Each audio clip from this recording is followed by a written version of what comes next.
In Hong Kong, 1/8 of the elderly population aged over 65 suffers from Alzheimer's disease. Symptoms of Alzheimer's disease include memory loss, difficulty in completing daily tasks, problems with reasoning and judgment, etc.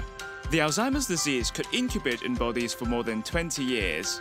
People may not be aware that they are suffering from the hidden illness until the appearance of symptoms.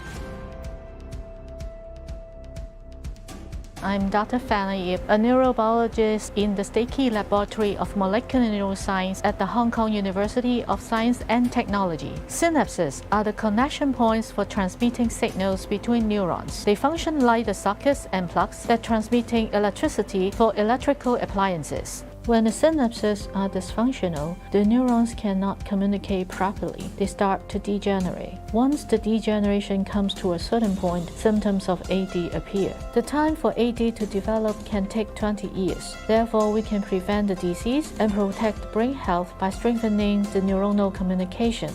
In 2018, our team has established a startup named Invitect, leveraging the 20-year research findings on Chinese herbal medicine. We developed them into scientifically proven brain health products. We hope our science can help people to achieve healthy aging. To combat AD from its root cause, the team has adopted top-notch molecular neuroscience technology to develop effective herbal formulas in preventing brain degeneration. We had carefully selected 50 to 100 types of Chinese herbs that show extensive clinical relevance to brain health. Advanced scientific analysis was conducted to identify the active ingredient in purified herb extracts. After all, we had successfully developed 3 types of Chinese medicine supplements to enhance brain health and protect against different brain diseases. According to lab mouse test results, these Chinese medicine supplements are proven to inhibit the bad proteins which damage synapses and neurons. Meanwhile, the products can improve the functionality of synapses in nerve cell signal transmission, bringing positive impacts on learning and memory skills. As a team of scientists, we hope to bring our encouraging research findings to benefit the society. With the strong support from the university, specifically the Technology Transfer Center, we have obtained various opportunities to promote our startups and products, such as to participate in the HKTDC's exhibition, which we can promote our technologies to customers and reaching out with potential investors for further development. In the future, our team aims to develop additional health products that can enhance brain health with specific focus, such as protecting the brain cells from stress. Let's take back the control of our health and start with being proactive.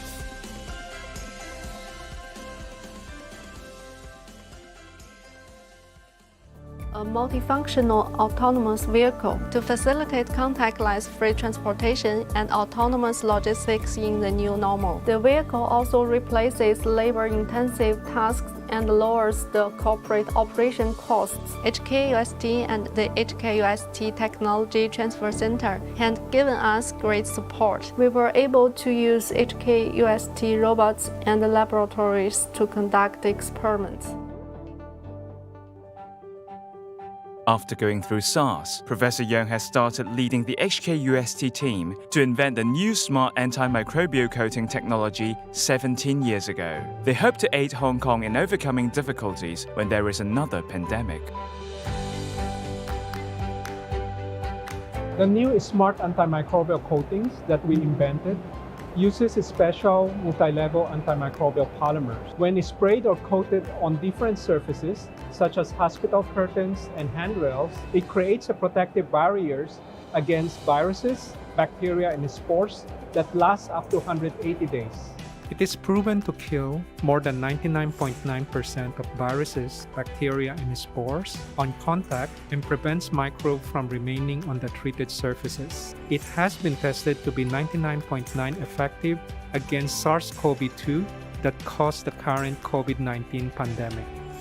The application of MAP1 technology is very extensive. It could be sprayed, wiped, or coated on metal, concrete, wood, glass, plastic, or even fabric, leather, and fibers. Since the pandemic started, MAP1 has been widely used in universities, schools, clinics, elderly homes, museums, stadiums, malls, and offices in Hong Kong. It has contributed to fight against COVID-19 in 20 other countries around the world. We are very glad to work with Professor Yang to establish a joint laboratory at HKUST, turning their experimental result into valuable product to help the community and the world at large. Currently, we produce up to 10,000 kilograms a month in Hong Kong and have the capacity to produce more. We attract government, department, and organizations from Thailand, Singapore, and Malaysia to buy our products, help the society to fight COVID-19 together.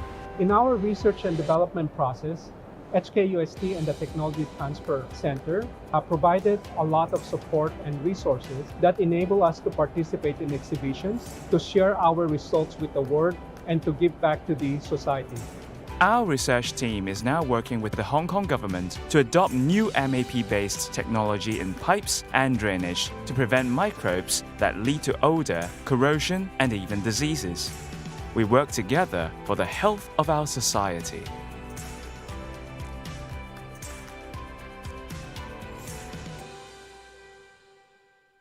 Breathing is an instinctive behavior. Therefore, air pollution is a huge problem to everyone, a problem that cannot be ignored. In particular, the problem of indoor air pollution will pose health risks such as allergies or even cancer.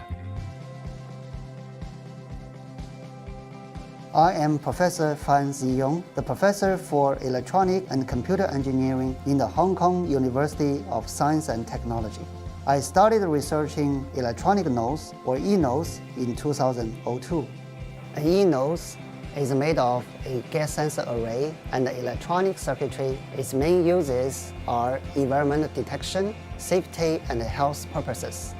Through the extremely sensitive metal oxide nanotube sensor array, we can accurately detect dozens of poisonous and flammable gases, including the type and concentration of gases, such as formaldehyde, a type of gas in cigarette smoke, and methane from natural gas leakage.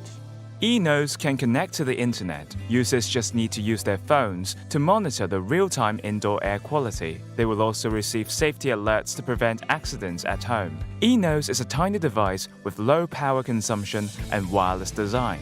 Since the production cost of the chip is very low, it can undergo mass production. This increases the coverage so the device can be widely used in different circumstances.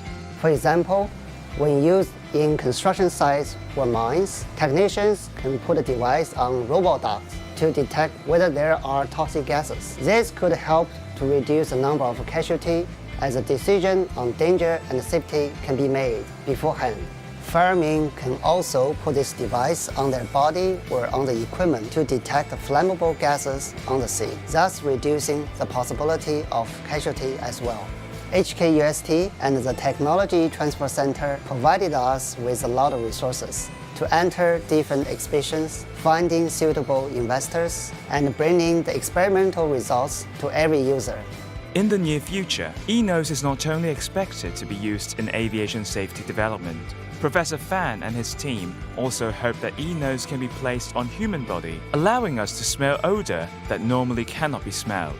It can also monitor the abnormalities in skin volatile molecules to warn us on potential diseases, setting a new milestone for smart technology.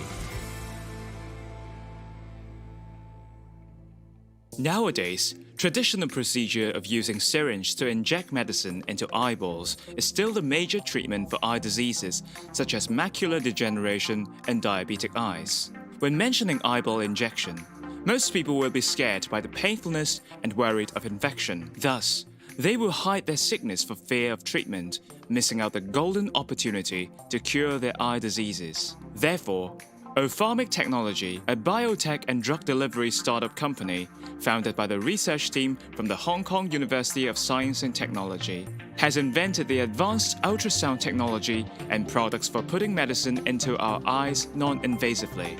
They hope to make considerable improvement in the standard of care for eye diseases and improve the well-being of patients. I'm Dr. Langston Soon, graduated from the Department of Chemical Engineering and Nanotechnology of HKUST. There are more than 600 million patients with eye diseases around the world who have to endure monthly intravitreal injection, an invasive and painful procedure for treating eye diseases. Therefore, our research teams have spent 9 years in Hong Kong to invent the first ultrasonic drug delivery system for the eye to replace the use of invasive injections. Before the patient receives the ultrasound treatment, eye drops are used for basic eye surface anesthesia and disinfection. Then, we use the ultrasonic device to touch the white part of the eyes. The medicine can be delivered to the retina in about 30 to 60 seconds. Not only is it convenient, it can also replace the use of syringes, which causes immense pain and discomfort. Our ultrasound process will not affect the eye structure and visual function. The treatment time can also be reduced from an average of 40 to 60 minutes to just 20 minutes. Since it's a non-invasive procedure, it greatly reduces the risk of postoperative trauma and infection risks. Currently, ultrasound drug delivery system has completed clinical trials at the end of last year. The product is expected to be officially launched in 2023. Also, non-invasive ultrasound drug delivery system can be applied to other medicines to omit the injection procedures. Therefore, the team has been engaging with other pharma companies in Japan, Austria, and the United States to commercialize Ophthalmic's ultrasound drug delivery system, hoping to help more patients around the world.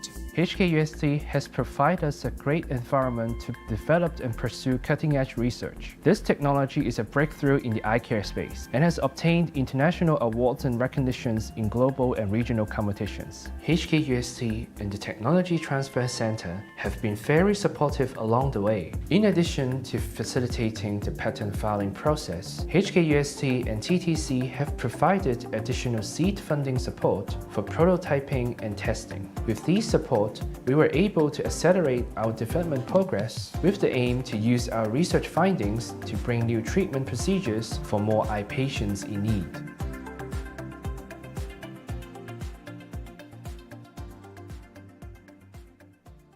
To effectively curb the spread of the coronavirus in our society, the UST team has a new invention to meet the challenge. Working together with the Hong Kong government, the team developed the Stay Home Safe app, which is the first app in the world to employ geofencing technology to enforce home quarantine order. The accumulated number of users has reached over 500,000. Since its adoption, many countries have shown interest in deploying this technology in their regions.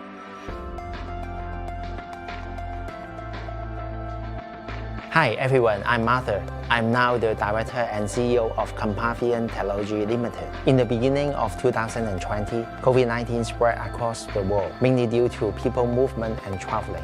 To combat against the virus, Hong Kong government passed an order where entrants have to be quarantined for a certain number of days before being mobile in the city.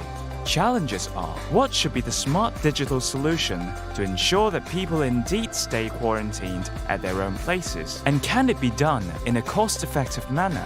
Compavian partnered with Professor Gary Chan and his team in the Department of Computer Science and Engineering of HKUST spent 2 weeks to invent the automated geofencing technology and embedded it to their developed Stay Home Safe app to respond to the challenges. The automated geofencing technology is to confine its user within a certain designated area of a hotel room or apartments. It uses the phone sensors to collect and analyze the environmental signals of the quarantine area, such as Wi-Fi, Bluetooth, cellular signal, etc. Through machine learning and data mining, it learns the signal characteristics of the area. Such characteristics are identical for each area. Stay Home Safe app is paired with an electronic Bluetooth wristband. Therefore, once a person leaves their quarantine location or the phone, the signals collected would be completely changed and the app would immediately and accurately detect such event.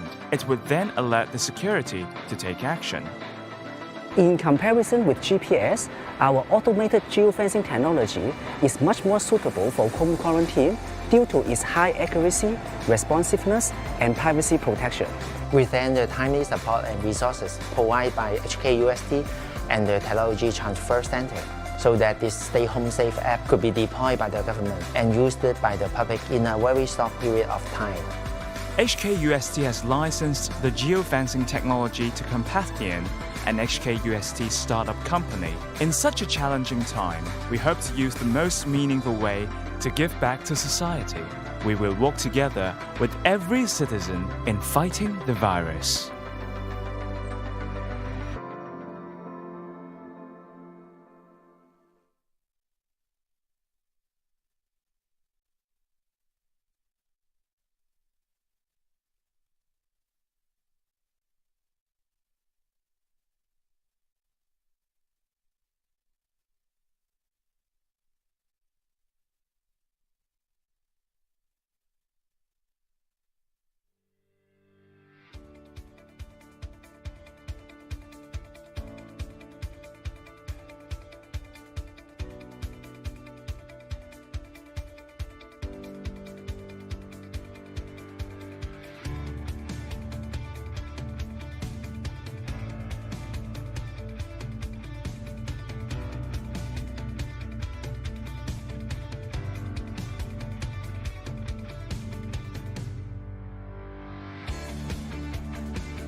Good morning, everyone, and a warm welcome to the HKUST Industry Engagement Day, Innovation and Technology Showcase. I'm Agnes Lam, a final year student majoring in Global Business and Management at HKUST, and your MC for today. We're very delighted to have many of our honorable guests, supportive and successful industry partners, HKUST researchers, and staff members, students joining us today. First of all, may I invite Professor Nancy Ip, our president of the Hong Kong University of Science and Technology, to deliver a welcome address. Professor Ip, please.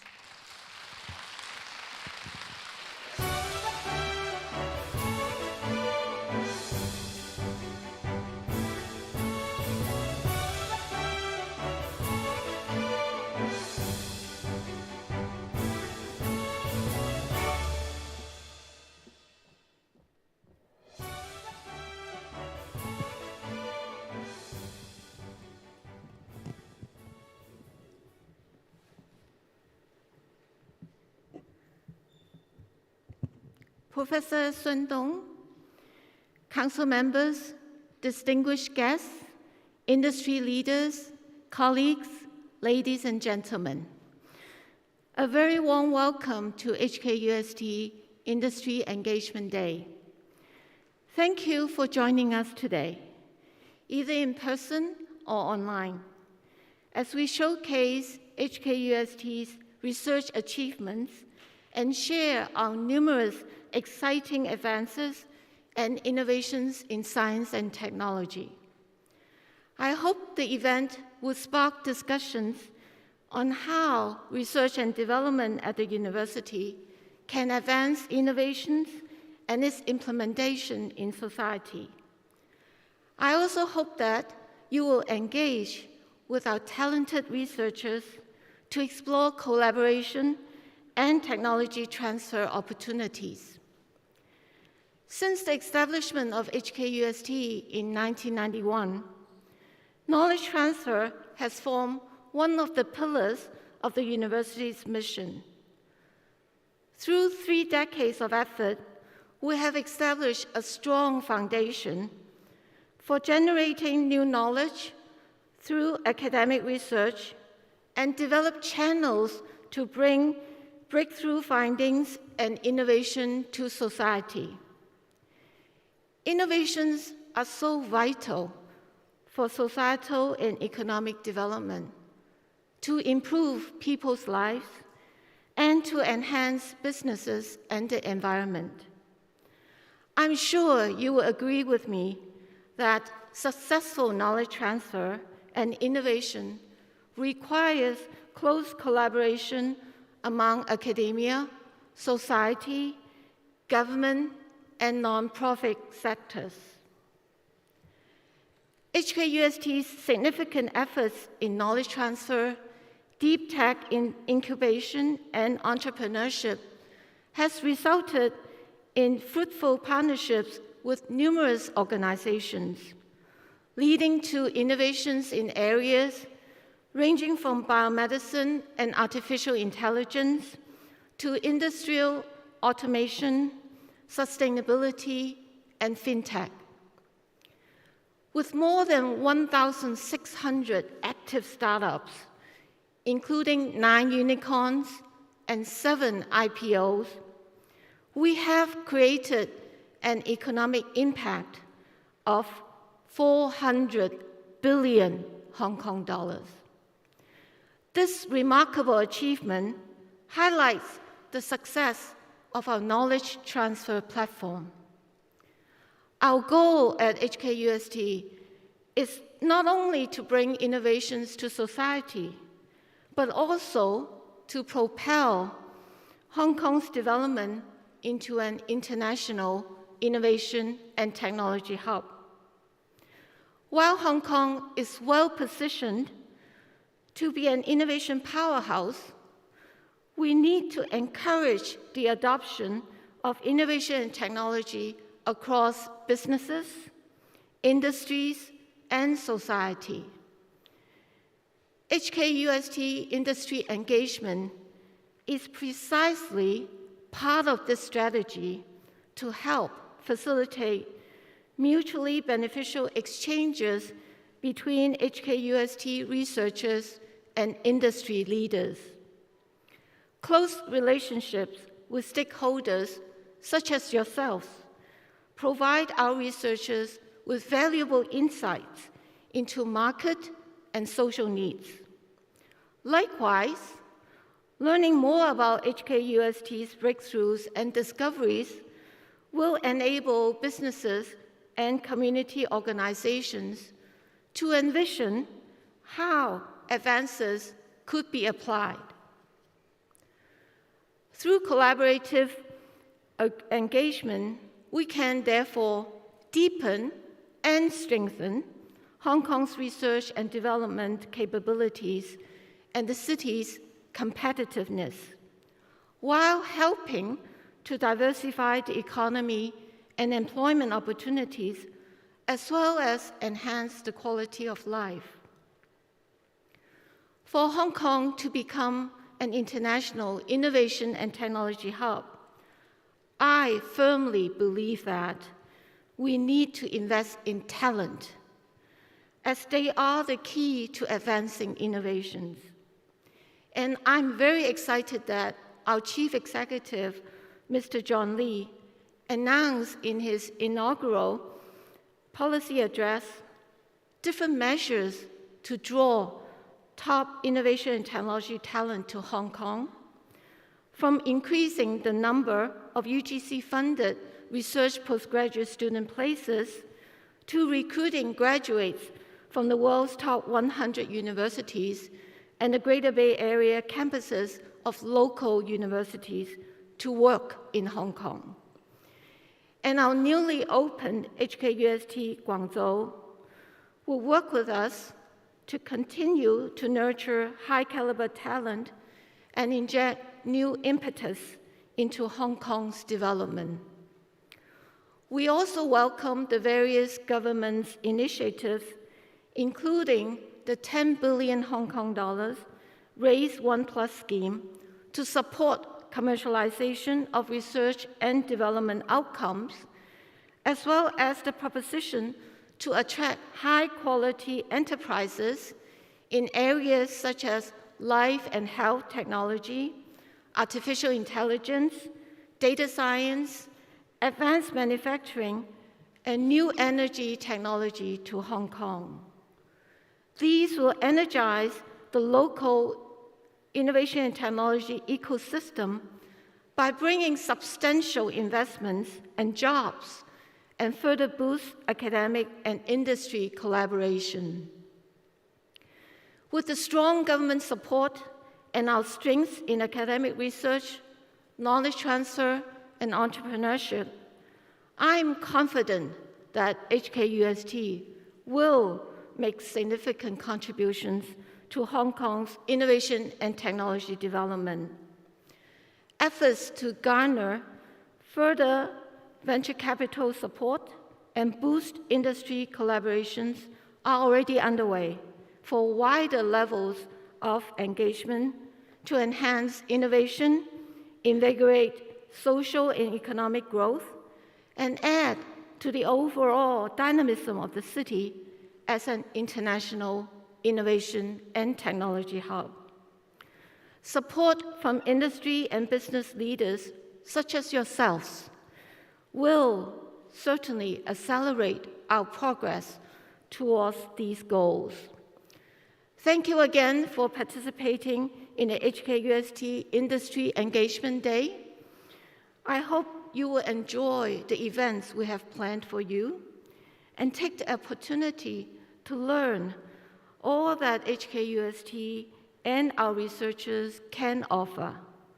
I look forward to many more impactful HKUST collaborations with industry, government, and community partners in the exciting times ahead.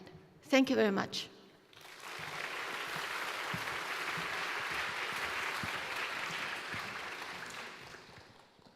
Thank you, Professor Ip. HKUST will definitely continue to work closely with our industry partners and other stakeholders to promote Hong Kong's technology development.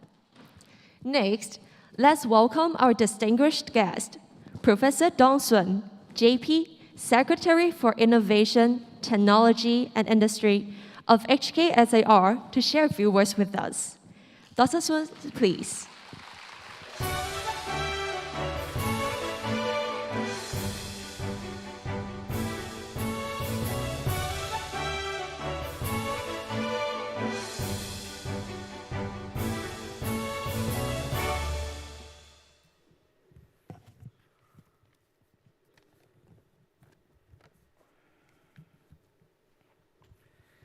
Nancy, team, distinguished guests, ladies and gentlemen, good morning. I'm so happy to join you all here today at the HKUST Industry Engagement Day. I would like to express my appreciation to Nancy and your team for organizing this event, providing an excellent platform for the leaders and experts across industries to exchange views on driving Hong Kong's innovation and technology development. I'm very excited to learn that HKUST has done so excellent work in the innovation and entrepreneurship development in addition to academic excellence in basic research. Over the past many years, HKUST has more than 300 industrial collaborators, more than 1,600 active startups, providing 400 billion Hong Kong dollar value added, and created 9 unicorns. May I utilize these opportunities to congratulate HKUST for such remarkable achievement. You are creating a milestone for the university in Hong Kong. Indeed, it is a very good time for us to get together and explore collaboration opportunities. Just a few weeks ago, the chief executive delivered the first policy address of this term of government, in which INT is one of its spotlights. We are committed to implementing those new measures as announced under the policy address to chart Hong Kong in moving full steam towards our vision of an international INT center. Of this, we have earmarked 10 billion to launch a new funding scheme, namely research, academic, and industrial sectors 1+ scheme, RISK+ scheme in short, next year, to support commercialization of R&D outcome by university research team, which have good potential to become INT startups on a matching basis. We hope to incentivize through this scheme more collaboration among industry, academic, and research sectors to push forward the 1-to-N transformation of more impactful and outstanding R&D outcome and industry development. I would also like to stress that government will still attach great importance to basic research. We are currently investigating how to further strengthen the advantage of our basic research in Hong Kong. Meanwhile, we are reviewing the Inno Hong Kong program now and studying the possibility of new round application for Inno Hong Kong program, including renewal of the existing Inno Hong Kong Center next year, to continuously promote our international research collaboration. On the other hand, we will move full steam ahead with the construction of the Hong Kong-Shenzhen Innovation and Technology Park in the Lo Ma Chau Loop and expedite the development of Sentian Technopole in the northern metropolis, which is going to provide more land and space to support the INT industrial development of Hong Kong. In collaboration with the newly established Office for Attracting Strategic Enterprises, we are fully committed and will proactively attract more high-quality INT enterprises and top-notch INT talents to bring with them their businesses and R&D outcomes to Hong Kong. We will put a primary focus on those industries of strategic importance and advantages to Hong Kong, such as life and health technology, artificial intelligence and data science, and advanced manufacturing and new energy technologies. Talent is one of the essential propellers for INT development. We will endeavor to enlarge the INT talent pool so as to create stronger impetus for the growth. By January 2023, we will relax the requirements under the technology talent admission scheme to facilitate INT firms to bring in talents from outside Hong Kong. And we will increase the financial support to our R&D firms and organizations in enlarging research talents under the Research Talent Hub scheme in April 2023. At the same time, we will expand the STEM internship scheme to allow university STEM students studying in the overseas or the Greater Bay Area campuses established by the local university, such as HKUST Guangzhou, to take up internship offers in Hong Kong, supported by the government.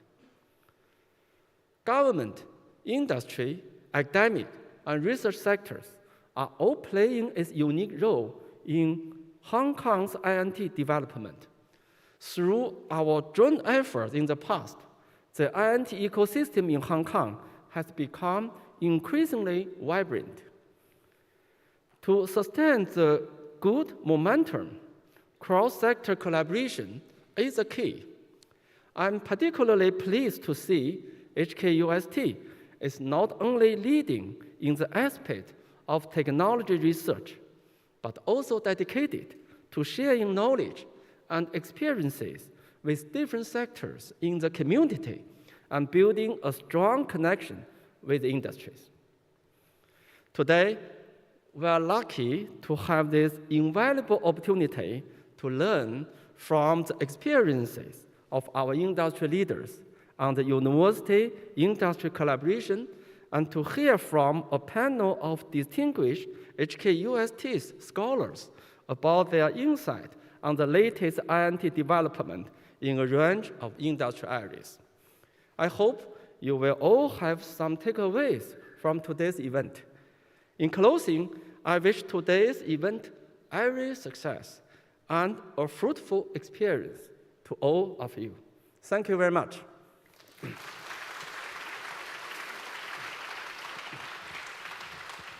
Thank you, Professor Sun. And that is very encouraging that we have the government's full support for our industry development. So now, may I invite Professor Tim Chen to deliver his opening speech. Professor Chen is the Vice President for Research and Development at the Hong Kong University of Science and Technology. Professor Chen, please.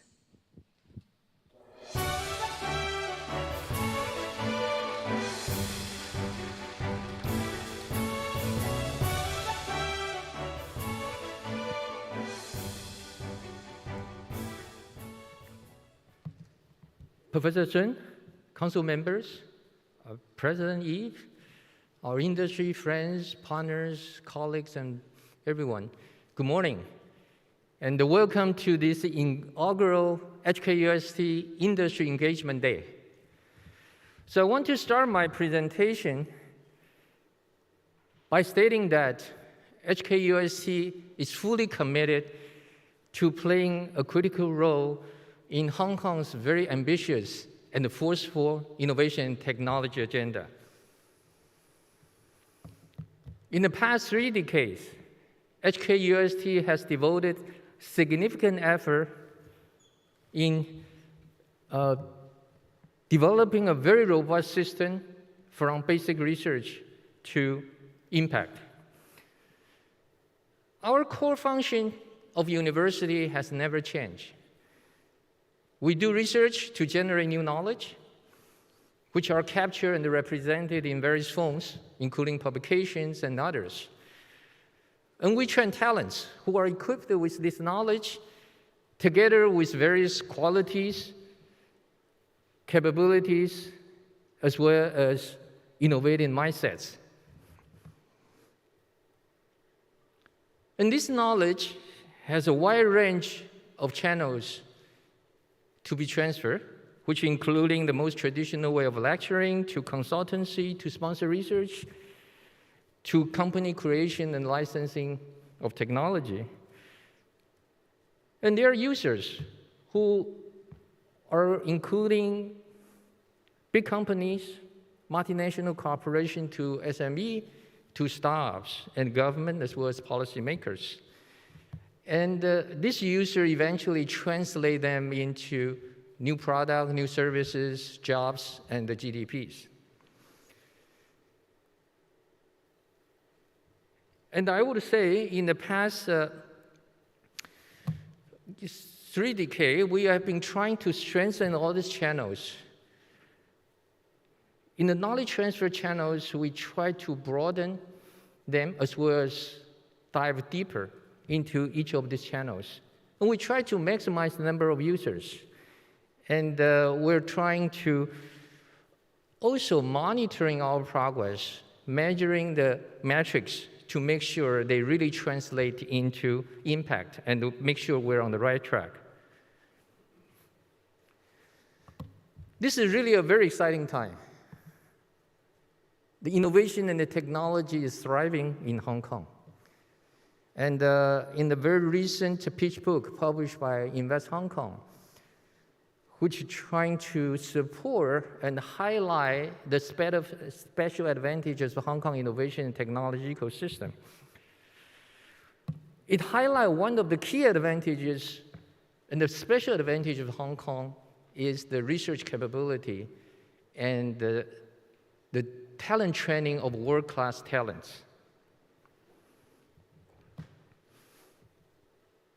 This is a screenshot directly from page 29 of the pitch book, which highlight R&D powerhouse of Hong Kong. There are 5 universities being ranked among the top 100 universities in the world, which is such a significant accomplishment. And in the innovation and the technology area, they select the mainstream areas, including electronics engineering, mechanical engineering, computer science, information systems, and material science. And they quote the data from the latest QS World University ranking by subjects. And you can see all the 5 universities listing 100 list are ranked really well, which is great assets of Hong Kong. And we're humbly honored that HKUST has been doing really well, and our numbers are smallest. Even though we're saying high ranking, actually the number here should be smaller the better. And you can see the material science, we rank as number 16 in the world, and the electronics rank number 20 in the world. We don't have medical school, but I do want to highlight, as you have seen in the video earlier, we are leaders in the world in many health tech areas, which demonstrate how technology and healthcare combine, which can generate impact. We have also long recognized that ranking do not really necessarily reflect the real impact made. We fully recognize that. It only shows potential, show quality, show capacity, capability. There are a lot more to be done to take on by university to drive the knowledge to all the way to impact. So I'm a researcher. I love numbers because numbers never lie. So this slide pretty much giving you the key figures reflecting the state of Hong Kong UST knowledge transfer. You can see we have, as already highlighted by Professor Sun and President Yip, we're proud to be leaders in entrepreneurship development. We have more than 1,600 active staff which are funded by our students, faculty, staff, and alumni. We have incubated more than 500 startups which are still active, and currently we're actively incubating 78 deep tech startups by ourselves. We're very strategic in IP management. Currently we have more than 1,900 active patents or pending patents. We engage closely with industry starting more than 20 years ago. Currently, we have more than 300 active industrial partners who have current joint projects. And we have 143 active patent licensing. And we are, according to the latest THE ranking in Industry Income Index, we rank #1. So with all this effort, I would say commenced more than 2 decades ago. All this logo basically showing some of the real outcome. We have 9 successful exits, including 7 IPOs and the 2 acquisitions from Fortune 500 company, including one of them being close to the very top of the world's high-tech giants. And we have 9 unicorns, and we have many fast-growing startups. If you count all the market cap, count their valuation, if they're still private, and count the investment fund they receive, the total economic value exceeding $400 billion. As I think the number has been cited, I just provide a little more detail, how we counted. And I think all these metrics are important to make sure they are growing in the right direction. And here are the highlights of the unicorns established by our alumni, faculty, students, which has very strong DNA from HKUST.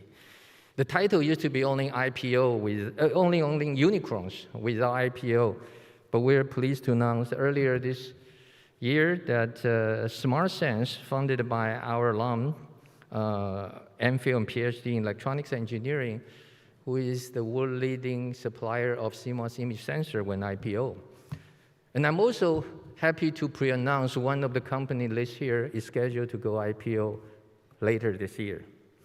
So it's in the making. We pay great attention to IP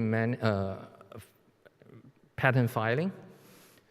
This is the number accumulated over close to 30 years. The first one in 1994. And today, we're roughly filing more than 300 patents a year. This has been a tremendous effort and strategic. Just to take a benchmark, compare the year 2007, which 15 years ago, the number of patents filed in that year is 100. So we tripled that in 15 years. But if you look at the FTE faculty count, during these 15 years, we only grow about 20% for faculty count. So this is very clear. Our effort has been trying to protect our creation of technology results to make sure smooth pathway to commercialization and protect the invention of our faculty, students, and colleagues. And this is the distribution by area. And you can see it covers microelectronics, advanced materials, biotech, health tech, sustainability, AI, robotics, etc. So this afternoon, we have 4 parallel sessions. And 31 faculty members will give a representative sample of our technology. I welcome you all stay throughout the day for them. But I want to state that our patent filing is not for university financial gain. We have recently changed the IP policy. We want to give more of the IP revenue back to the inventor. And we want to have the IP to ensure business can thrive without being worried about where the source of technology coming from. I always feel university is the cleanest place you can get technology. And you license them without worrying about infringing others' invention or coming from other companies' employees, etc. So this IP management will continue to be one of our focus as a tool to engage with industry. As President Yip and the Professor Sun highlighted earlier, we have more than 1,600 startups. Where they come from or where they are based, we're pleased to announce that 75% of them actually based in Hong Kong. Another 23% in mainland China, and primarily in the Greater Bay Area, including Shenzhen and Guangzhou. We also have startups actually funded in foreign countries. And we believe this is just undercounted because we are still, many of the alumni, they fund their company in foreign countries, probably not reporting to us. And we will continue to monitor this. Out of these 1,600 plus staffs, 58% of them are in the technology sector, or technology-based company, which is very encouraging. And you can see the distribution of the tech area. So in the past 2 decades, we have made a lot of effort to strengthen our entrepreneurship education. We create educational programs, hackathons, mentorship program to nurture the mindset, the skills of our students for entrepreneurship. And one of the key flagship activities is this $1 million entrepreneurship competition, which was funded 12 years ago. And we further expanded in 2016 to make an 8-city competition, and all the finalists in 8 cities get together for the final competition. Together, we have engaged more than 7,000 staffs. And in the Hong Kong competition, we really appreciate that Sino Group has support and joined hands with us to establish Hong Kong UST Sino $1 million entrepreneurship competition. And in the past 4 years, 729 staffs participate, and there's still 250 of them being recognized, and they move on to receive significant valuation and many subsequent funding. And HKUST, back in 2019 and 20, we decided, with the support from Council, to allocate $50 million venture fund to invest HKUST-born technology companies. This funding is not significant, but it's very strategic. We're pleased to share that among the 12 companies we funded using the HKUST E-Fund, just within a very short period of time, collectively, they have been valued more than $1 billion collectively. And it seems our investment through the E-Fund, they received collectively more than 90 subsequent investment.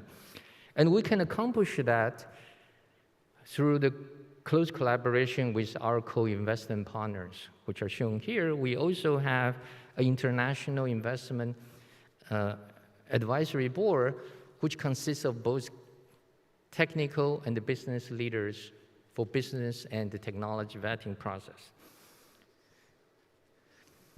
So these are great news, but what are the focus moving forward? I think it's still very clear that the technology readiness level of university research are still not reached the level that industry is feel totally comfortable to absorb. So there is a gap between the technology readiness level of university results and the company's absorptive capacity.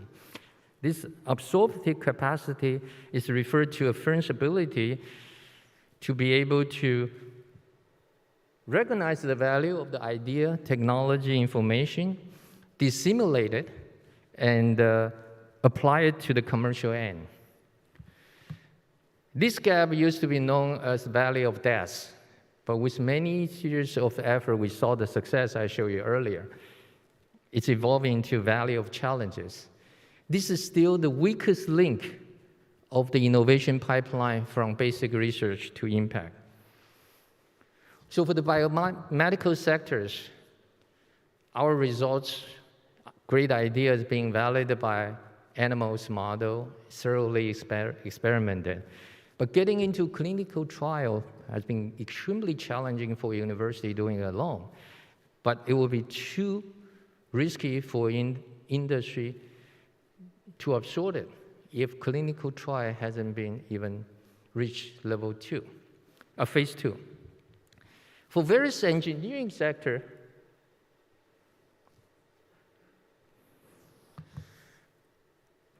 our ideas has been validated in experiments with proof of concept, working samples. But industry expecting engineering samples, at least operating in the limited operational environment. and the working prototype. So we have a long, big record. Nope. We're talking about technology.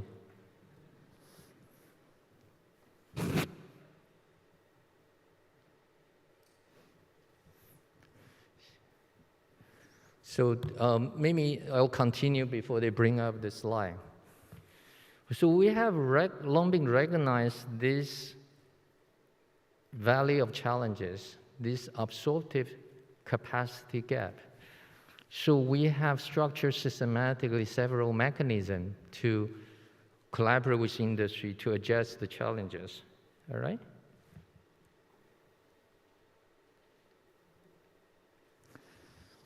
So in short, there are three different mechanisms: one-to-one, one-to-many, and many-to-many.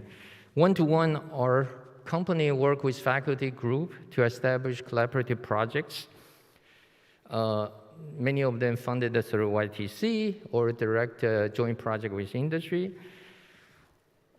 One-to-many is establish joint lab with a company with multiple faculty members involved covering multiple disciplines. Many-to-many are building industrial consortia with many faculty involved across multiple disciplines.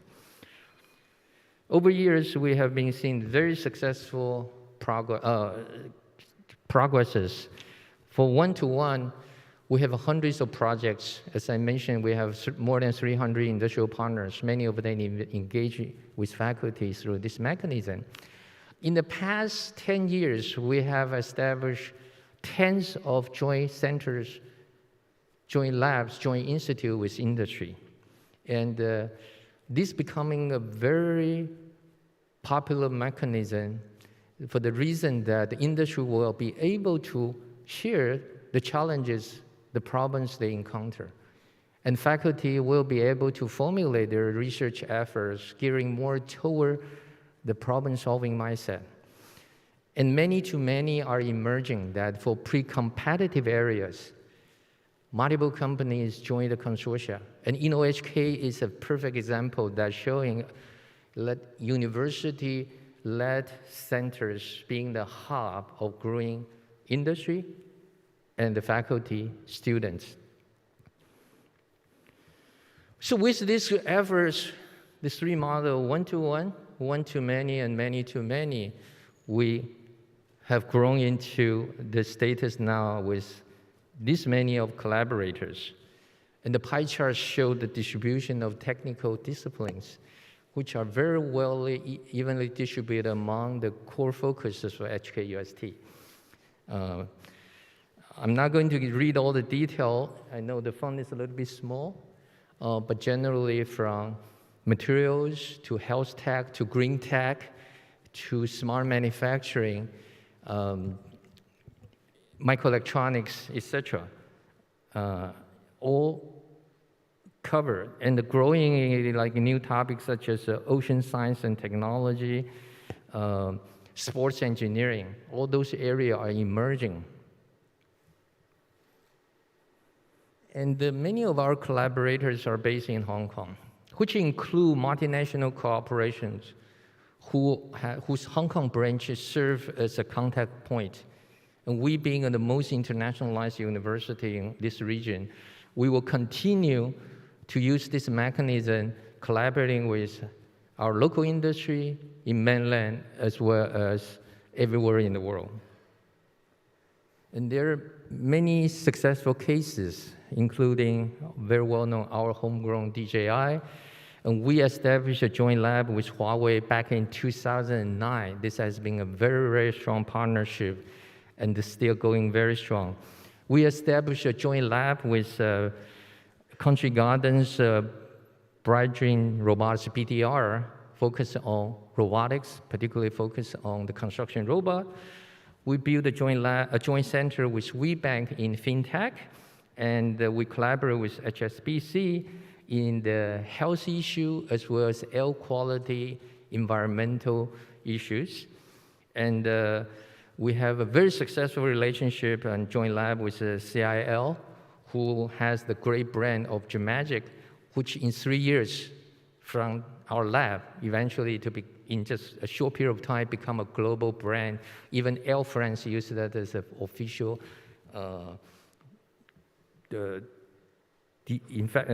material for their airplane protection.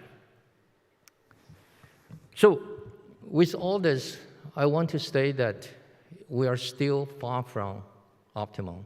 We're expanding our commitment and our effort to work closely with industry. So I very much appreciate your being here today. So I would like to share some of the new initiatives we start for the purpose of facilitating the industry's easy access to HKUST technology. The first one is the Technology Adoption Program. To make industry easier to license university technology, we identified more than 200 technology that has a free license. There's no cost if you're willing to license it for commercialization. Totally free until the technology being successfully translated into product and generate revenue. The second is TechShip program. Basically, it's a dating service. Technologists has so many ideas ready to see the world. And students, entrepreneurs, they like to know what we have to offer. So we have been organizing all kinds of programs to conduct this match in a more systematic way, and we welcome you to join to some of them you're interested in. The third is Express Licensing Platform. This enables the industry to just have a one-click action to license our software. Furthermore, we further streamline our process for establishment of HKUST industry joint lab, joint institute, joint center, particularly in strategic area. So I want to conclude that we're really in a very, very exciting time. It's more than encouraging and greatly appreciate our government's, particularly ITIB's, very forceful drive of Hong Kong's innovation and technology. And we, being a university focusing in science and technology, we even carry the name of science and technology. There's no question. We have self-expectation to play a very important role in this journey. But there's no question we need you to join hands with us, particularly address this valid of challenging issue. So with that, I also want to finally stress that we will make our best effort to support government's Race Plus scheme, this research, academic, and the industry sector's 1+ scheme. But this really need to have all of you being part of it. Thank you. Thank you for your attention. Thank you, Professor Chen, and please remain on stage for our award presentation ceremony. So now we will have our HKUST Industry Collaboration Award presentation ceremony. May I also invite our president, Professor Nancy Ip, to come on stage to present the awards for us. Professor Ip, please.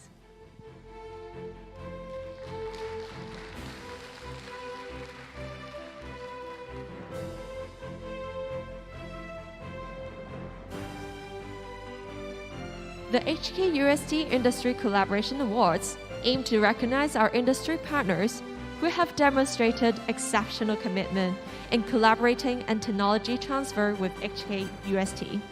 We have selected 6 companies to receive the award. We'll first present the award to Huawei Technologies Co. Limited. Let's invite Dr. Yan Hui-gen, Director of Hong Kong Research Center, to come on stage and receive the award.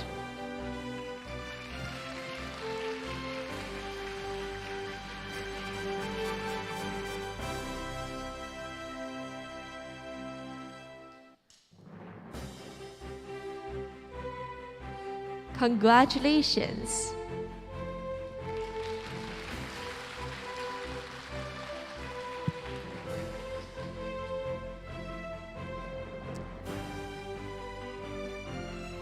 So would our awardee please remain on stage? Next, let's also give our applause to our next awardee, who is Guangdong Bright Dream Robotics Co. Limited. May I invite Professor Jin Lei Yan, Director of HKUST BDR Joint Research Institute, to receive the award on behalf of Brighter Dream Robotics.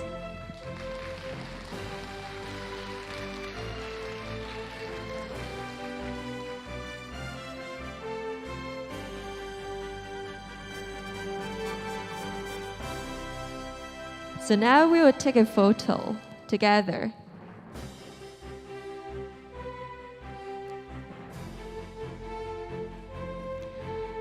Thank you, and please remain on stage. Next, the award also goes to HSBC, and may I invite Dr. S.C. Kam. So he is our Vice President for Research and Development Knowledge Transfer at HKUST.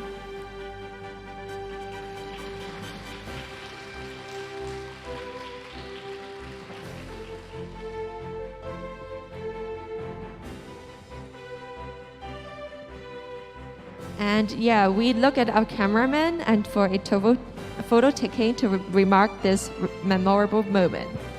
And next, the award goes to WeBank Co. Limited.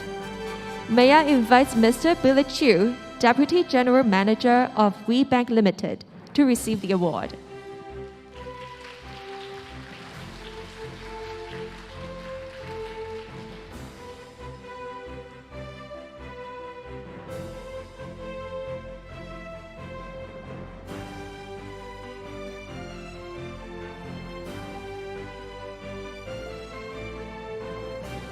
Congratulations, and we look at our cameraman to mark this special moment. Great, thank you so much, and please remain on stage. The next company that receives the award is Qihua Industry Limited. May I invite Mr. Hamilton Hong, Chief Marketing Officer of Qihua Industries Limited, to receive the award.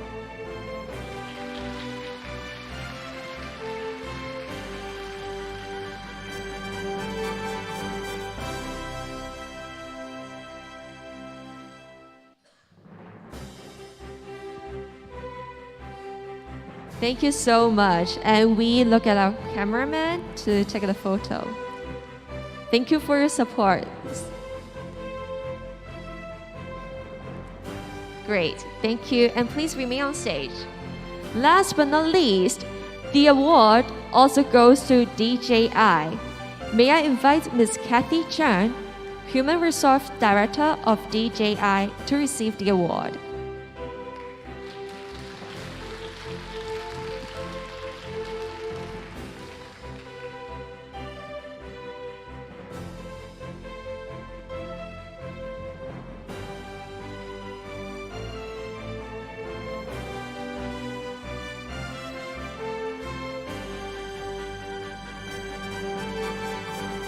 So we look at our cameraman and to take a photo.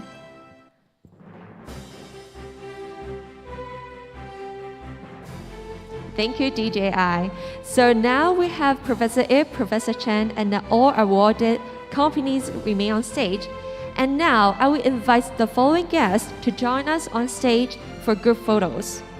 First of all, may I invite Professor Dong Sun, JP, Secretary for Innovation, Technology and Industry, Government of Hong Kong Special Administrative Region. May I invite Professor Yang Wen, Vice President for Institutional Advancement, HKUST.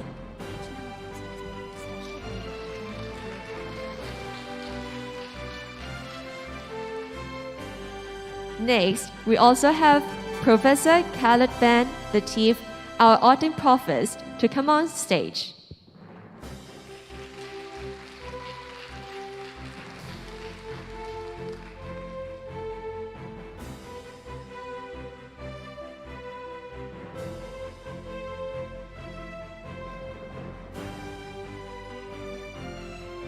So now we have all our awarded companies and our special guests on stage, and we take a group photo now.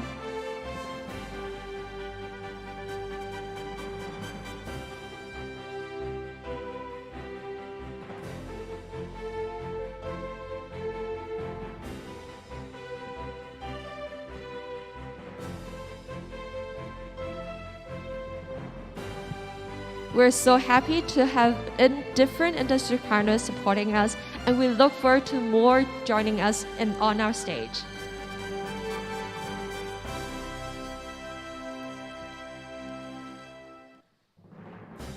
And let's have our last round of applause to all our awarded companies, and we're so grateful for their continuous support and commitment.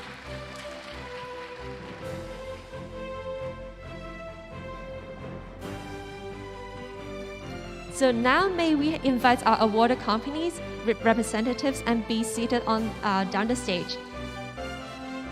And please join me on this side of the stage. Thank you.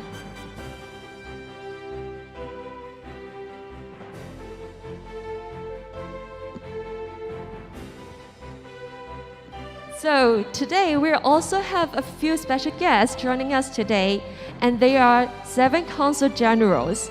And now I will invite them one by one on stage and for a group photo. First of all, may I invite Mr. Walter Van Hadem, Head of Trade and Economic European Union Office to Hong Kong and Macau.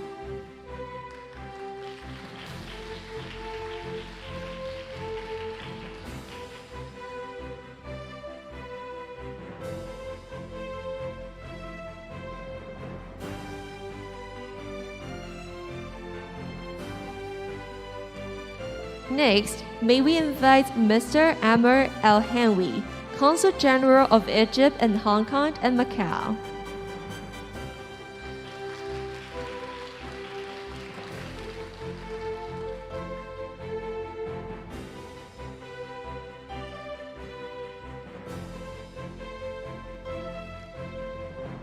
Next, let's invite Dr. Alexander Danta, Consul General of Poland in Hong Kong and Macau.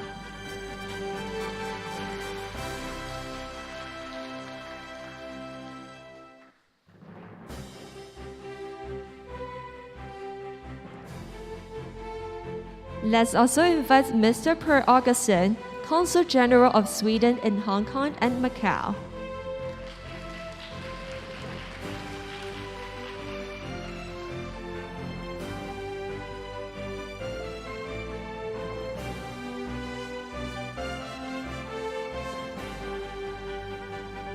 Let's also welcome Mr. Phan Binh Dam, Consul General of Vietnam in Hong Kong and Macau.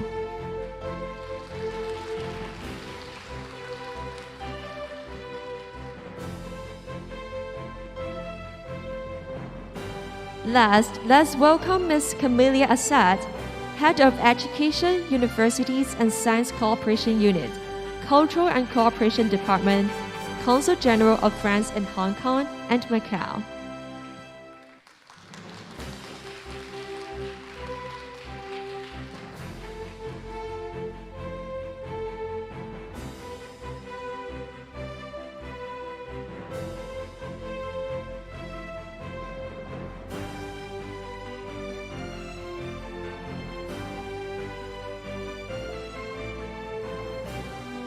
So now let's look at our chairman and to mark this memorable moment.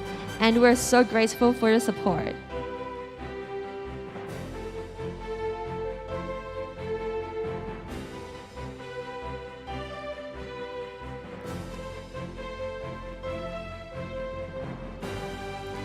Thank you so much.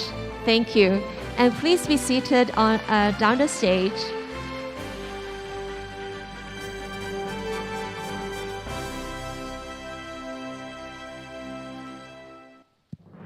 So with all our guests and our special guest, please be seated down the stage.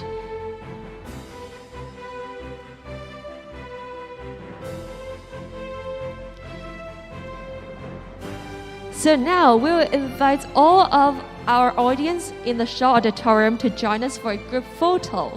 So if you see you have any seats empty in the middle, so please take those seats, and we hope to have everyone in the middle of the photo.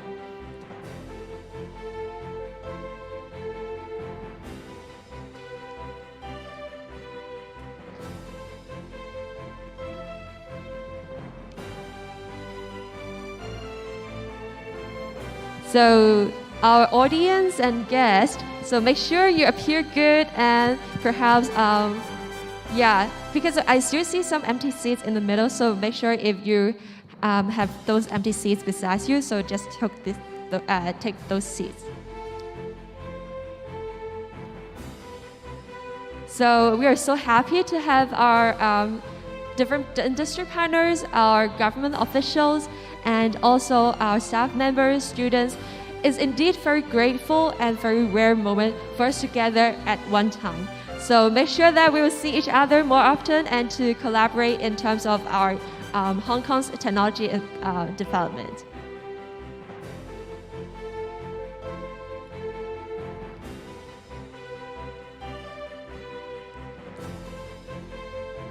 So yeah, we have a few more photos, so make sure you appear, even though we have a mask, but make sure you appear with your eyes looking very happy and cheerful, because we are so happy to gather together for this special occasion. Thank you so much. Thank you all.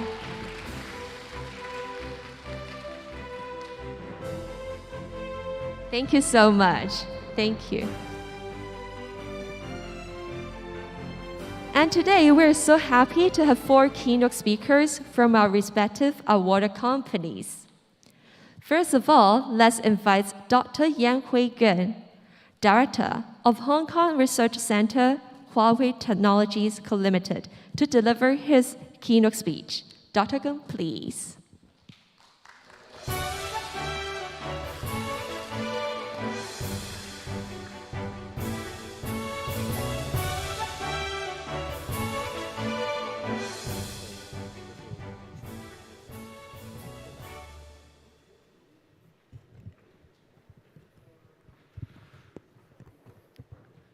Good morning, everyone.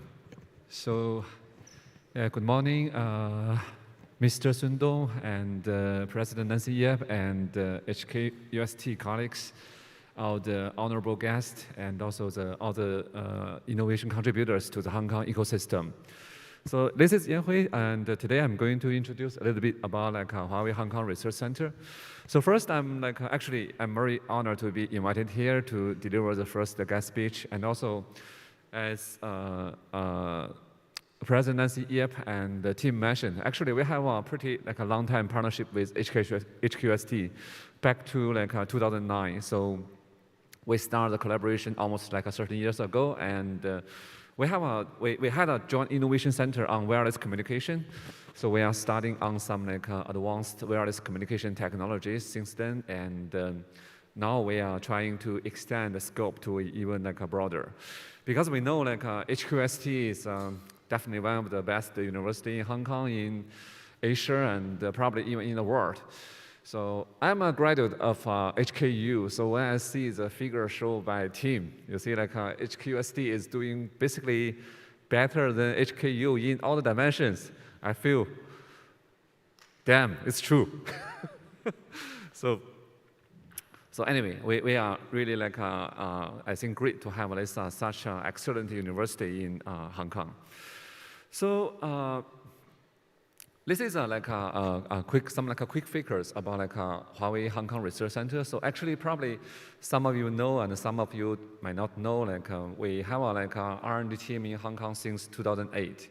So back then we don't have a Hong Kong Research Center, but we do have some a research team doing things on for example chip design and wireless communication. So this is some a figure about Huawei. So you know Huawei is a leading ICT company in the headquartered in China, but we are providing service in the whole world. So currently we have around 200,000 employees globally, and we are serving 170 countries globally. So in terms of the R&D investment, actually we are pretty intensively invite on research and development. So we are rank number 2. And among all the employees, actually about half of them are committed to R&D. So it's a big number. And also our goal is pretty simple. We just want to bring digital to home, to every person, home and organization, and build an intelligent, connected world. We have three big we call BG business group. So it's a consumer business group. So when you are talking about Huawei cell phone, Huawei wearable device, and now the car, right, is all the consumer business. And also we have a pretty big we call carrier business. So that means we're providing the telecommunication service to the service operators, for example China Unicom and those big companies. We also have an enterprise business group. So that is we provide for example the network storage computation for the big companies, for the big organizations. So that is the three main domain of our business. And in terms of the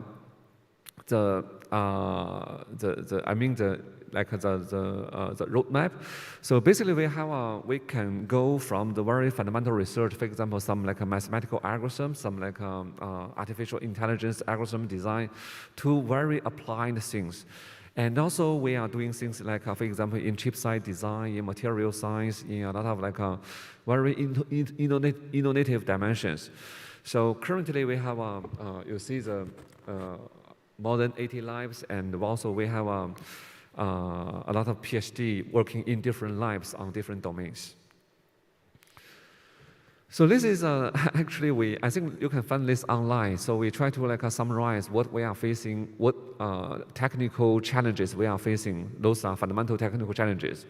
And also we sincerely invite all the the professors, the researchers in the world to work with us jointly on those topics. So those are the top 9 challenges we defined in for example in 5G, in optical communication, in for example storage and energy.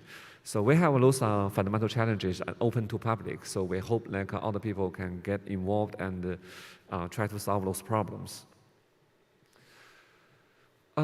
So this will be a little bit introduction to Huawei Hong Kong Research Center. As I mentioned, we have a research team here starting in 2008, and but we officially established this research center. That means bring all the teams, all the R&D department together. So in 2018, actually, 4 years ago.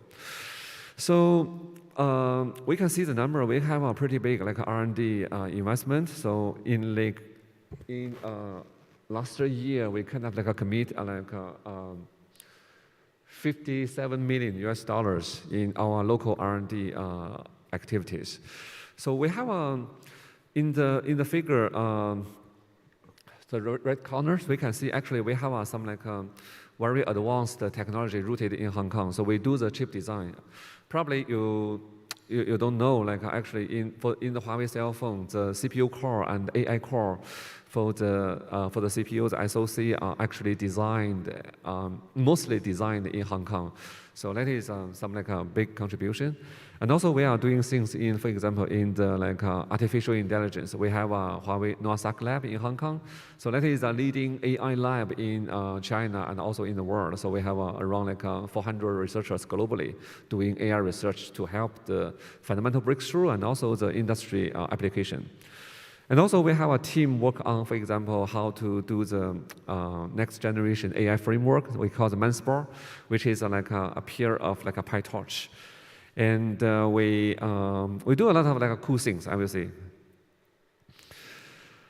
So we have 2 different locations for our office. One in the most of the colleagues are actually in Science Park, but we do have 1 floor in Gateway in TST. So we have 2 locations, and also we have you see the figure. Actually, we have a very open a collaboration strategy with all the universities, including, of course, in all the major universities in Hong Kong and globally.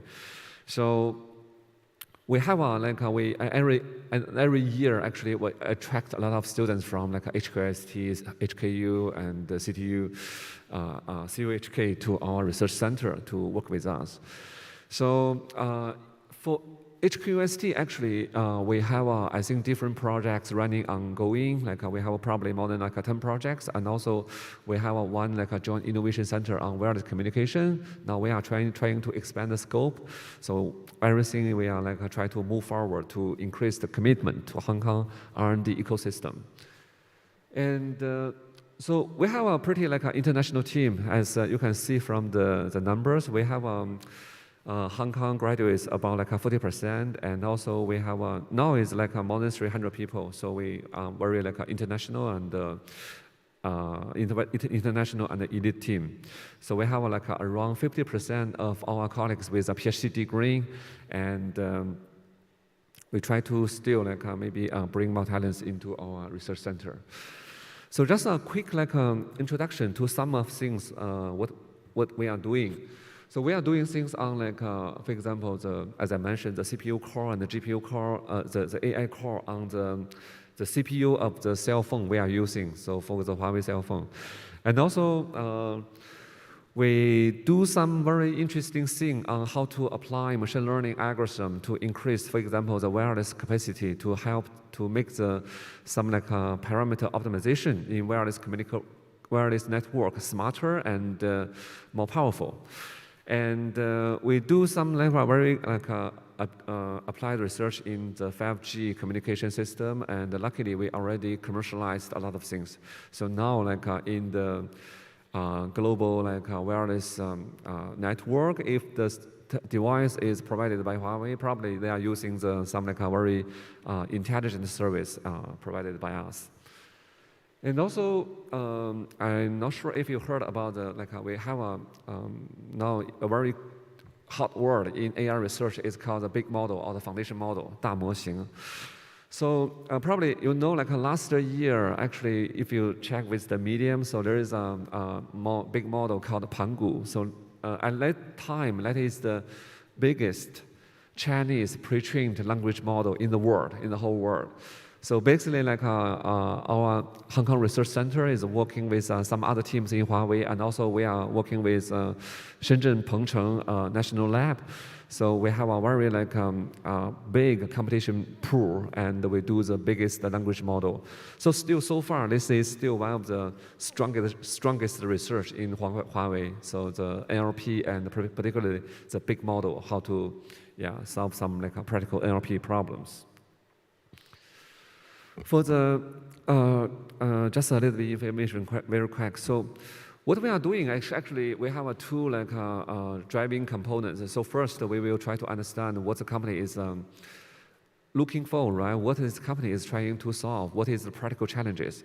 And the other hand, we also try to see what is going on in the like a research world in the university. What is the cool things, right? What is the input from the research wise? So we call it like a dual wheel drive, right? So one is more from the commercialization side, and the other one is more on the research side. And we try to find the good like the joint point, right, with both like a technical innovation and also the commercial value. As I mentioned, we have a pretty extensive local collaboration. So actually, in the past 5 years, we commit more than $50 million in local collaboration with all the universities in Hong Kong. And also, we organize a lot of, like, for example, the conference, workshop, and seminar with universities together to discuss on some like very advanced topics. And so we have I think maybe like some of you attend some of the event organized by HKRC. So we do have a very strong bonding and connection with all the like local universities, especially those students and professors. And we hope you to like, if you want to know more information, you are welcome to find me. So those are the like we have like for example all the technical collaboration projects. We have the PhD fellowship program. I think every year we have around from 10 to 20 PhD fellowship program to identify some of the best students in HKUST to do some joint supervision together. And also we have the visiting scholar program. I mean we try to invite some very good researchers globally to be the visiting scholar in Hong Kong. And yeah, we also help in many other different things. So I think that is pretty much what I want to mention today. So we really want to build with HKUST and also the local innovation ecosystem to work together to make Hong Kong really an international technology and innovation hub. So again, I wish HKUST Industry Engagement Day a successful event, and I hope everyone enjoyed it. Thank you. Thank you, Professor Gan, and please be seated. Now comes the second presentation, which is delivered by Ke-Chen Wan, Chief Executive Officer of Guangdong Bright Dream Robotics Co. Limited. And let's watch his video.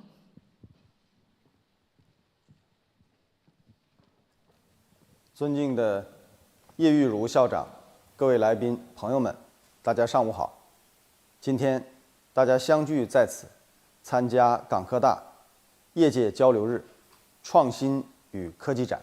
首先，我谨代表广东博智林机器人有限公司，由衷地祝贺大会的召开。借此机会，感谢香港科技大学提供了博智林这样的机会，与行业各界进行交流分享。博智林机器人成立2018年7月，作为行业领先的智能建造解决方案的提供商，我们秉承希望社会因我们的存在而变得更加美好的使命，聚焦建筑机器人、闭幕数字化、新型建筑工业化等产品的研发、生产与应用，打造并实践新型建筑施工组织方式，通过技术创新、模式的创新，持续探索建筑行业高质量、可持续发展的新路径，助力建筑业转型升级。博智林当前核心研发的人员将近2000人，研发人员的平均年龄约31岁，包含了人工智能、数字化、机器人、建筑学、土木工程等各个领域的优秀的人才。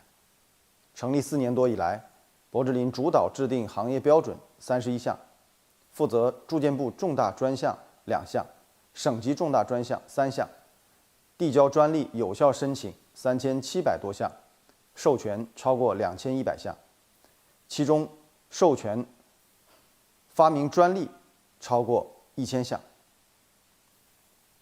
博智林打造覆盖建造全周期的建筑机器人的产品，其中多项产品和技术实现了零的突破，填补了行业空白。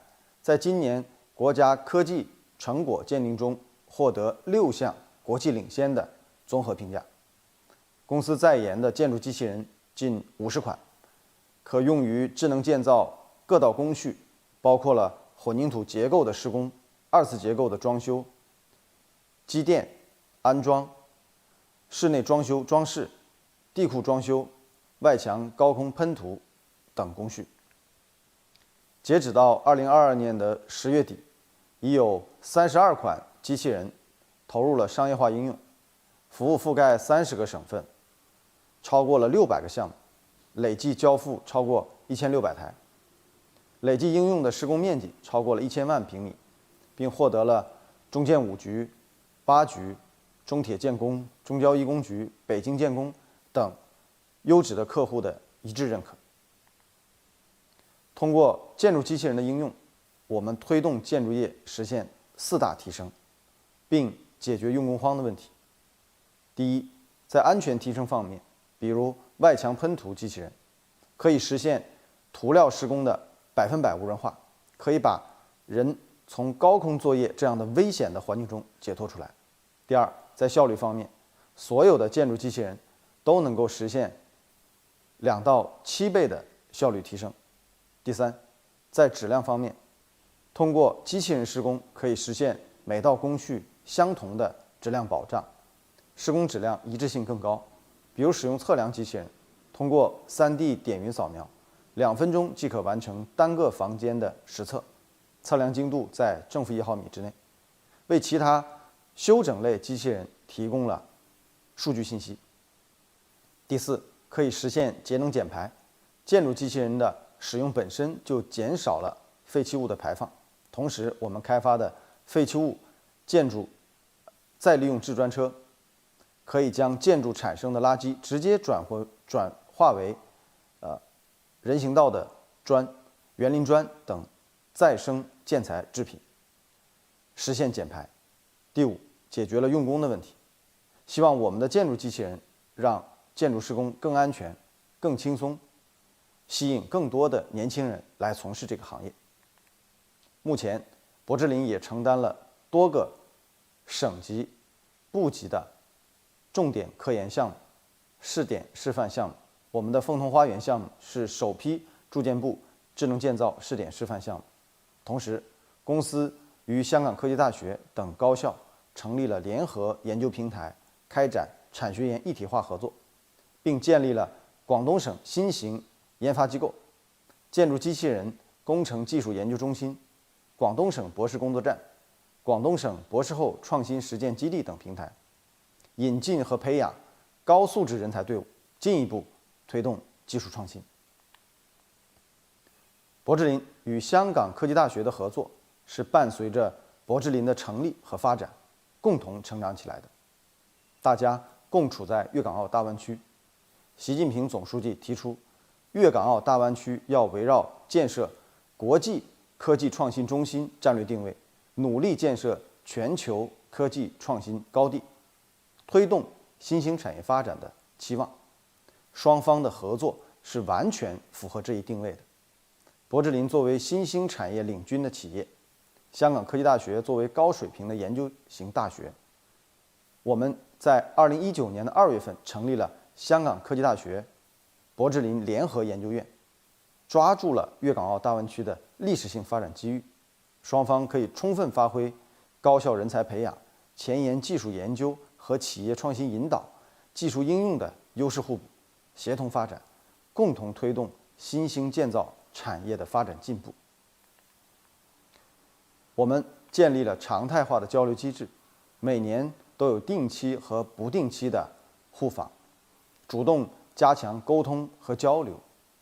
双方联合开展技术攻关，3年多的时间，累计开展了14项应用类合作项目，以解决行业的难点、痛点，并启动了一批前沿探索项目，致力培养颠覆性的技术、首创技术。部分合作已产出了丰硕的成果，其中室内导航产品、相变微胶囊材料、点云无损压缩技术等都达到了行业的领先水平。同时，搭建了人才培养平台，连续4年开展科技领袖计划，定期组织香港科技大学学生来到柏芝林开展假期实习，共同培养科技及科技管理领域的优秀人才。双方定期召开专家讲座，柏芝林研发团队和港科大的教授、专家面对面交流，加深技术交流，加深学术交流，共享前沿技术信息。截止到目前，已经邀请了27位教授，召开了28场讲座。我们共同推动创新创业孵化基地的建设，建立了港澳青年创新创业基地，连续2年联合举办了港科大100万奖金创业大赛，并且共同承担了广东省重点研发专项，解决行业难题，助力产业的发展。未来，期待我们双方秉持开放、创新、尊重的原则，优势互补，突出重点，探索更多创新的可能，迈向更深入、更紧密的合作，进一步实现学校和企业的共赢发展，推动科技创新，促进建筑业转型升级，助力国家粤港澳大湾区的融合发展。最后，祝贺本次大会圆满成功。We're so happy to have our representative to share his presentation with us via video. So we are so happy to have our next keynote speakers, and the speaker, he has been on the stage just now. So he is Mr. Hamilton Hong, Chief Marketing Officer of Qihua Industries Limited. And he will now come onto the stage to deliver his keynote speech. Let's welcome Mr. Hong.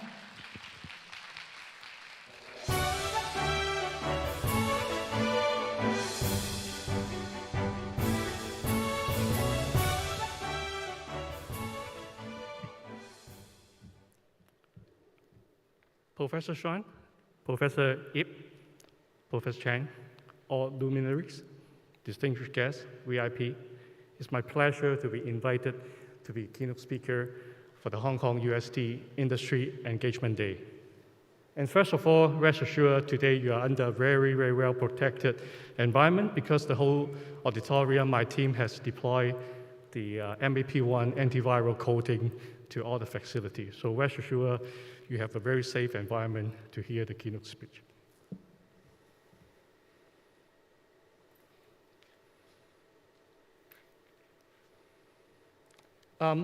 A very brief introduction about our company, Qihua Industry Limited. It's formed first by a family enterprises back in 1922 for trading of steel utility in Guangzhou. In the early 30s, the family moved to Hong Kong and then started business. And then after World War II, the company seized the opportunity by extravagating a lot of the sunken ship at the time at Victoria Harbour, and then emerged into a steel manufacturing industry. Over the last 80 years, the company evolving to become a business conglomerate in R&D manufacturing, which we make over millions of different products ranging from clock, key lock, home appliances, hard goods, just to name a few. And we have a lot of legacy joint venture arrangement before with companies like Black & Decker, Rubbermaid, Plymouth, Colgate, just to name a few. And in the last 80 years, we stand by as one of the key industry Hong Kong to support the industry development in Hong Kong, and we are very glad to be part of the successful story.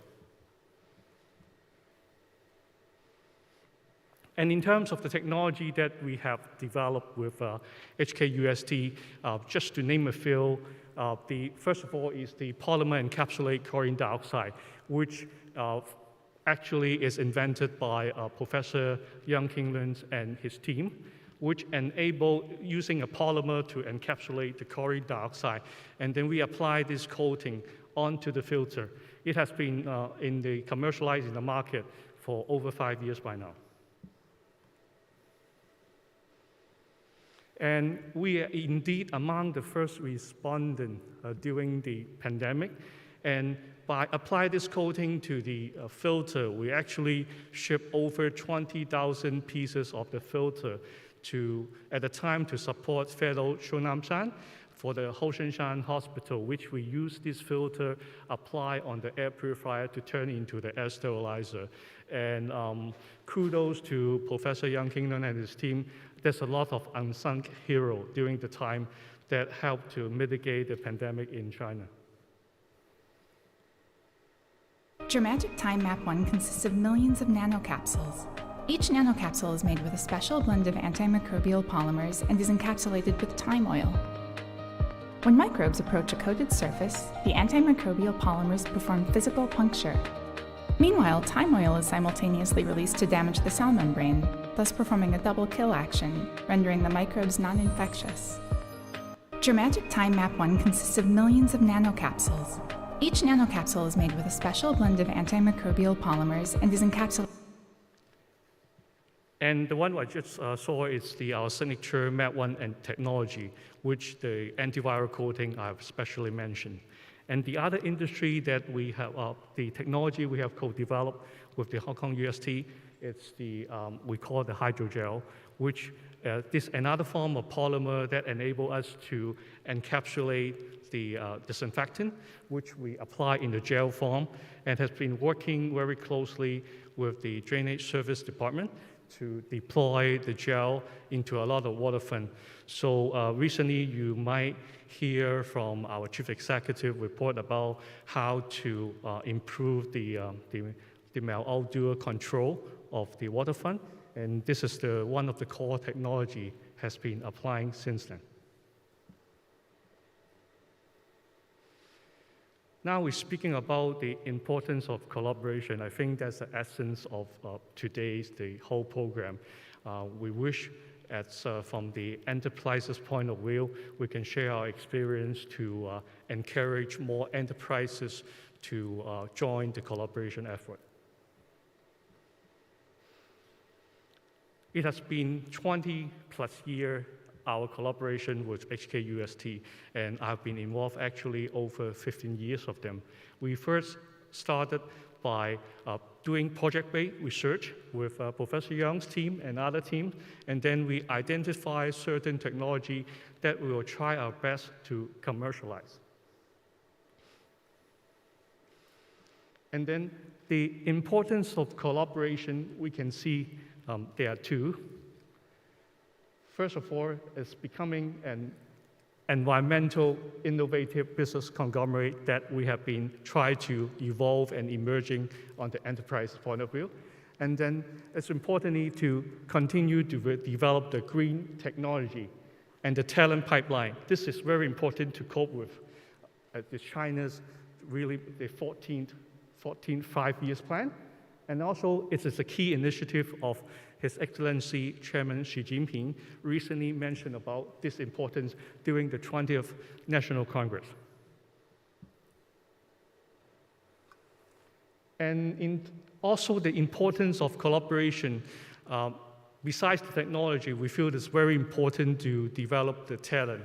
So the talent development is one of the key areas that we have been doing in the last 20 years, work along with the HKUST. We have the weekly meeting with the research team.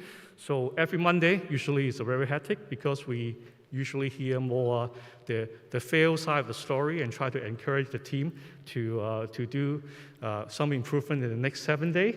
So it's very exciting to be doing the speech on a Monday because usually I'm hearing a lot of the unsuccessful trial and attempt. And also we engage in internship program. From all summer, we will actually invite a lot of the students to join the internship program with our company. And very importantly, upon their graduation, we also offer the job replacement in a certain sector, the R&D side, the manufacturing side. We try to do the placement for more students as much as possible. And then also in the last 3 years, we encourage the student who work with the professor for the technology that we think that can have a wow effect. We encourage them, we embrace them, we also work with them for the trip to the Geneva invention. But unfortunately, for the last 2 years, because of a pandemic, there's only the online. But dated back in 2018 and 19, we actually sent students to represent the university to the technology. And kudos to the team, we have been receiving accolade and the award on a few occasions. And also in the last 2 years during the pandemic, we arranged with the PR team to encourage the student to do the interview because we feel important. Not only we are building technology, developing technology, but we are also developing talent, the future scientists for Hong Kong.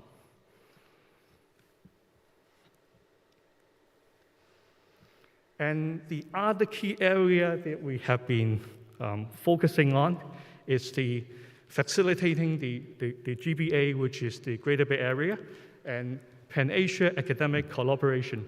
We have over 12 years relationship with the Guangzhou Institute of Respiratory Disease with Fellow Zhongnam Chan, which I just previously mentioned. We usually continues doing a lot of virucidal research because we feel it is important. Now we are almost at the post-COVID-19, but there will be obviously more viruses and diseases coming out. So we're working actively, not only in Hong Kong, but with the China P3 lab in order to embrace ourselves, prepare ourselves for, obviously we don't want to face another one, but obviously we have to make sure that we are well equipped if anything's happened. And also we participate fully in the Greater Bay Area Alliances in the respiratory disease control. We work with experts all over in Asia, which including in the Sendai Research Center, my very good friend, Dr. Nishimura. We call him the Sherlock Holmes of the viruses. And with all these great scholar support, I think our next goal is to build up this Pan-Asia academic collaboration. Few of the key highlights in China that I want to quickly share with you. And last year, in recognize of our effort in this pandemic, China Post actually issued a set of postcards with the technology on it.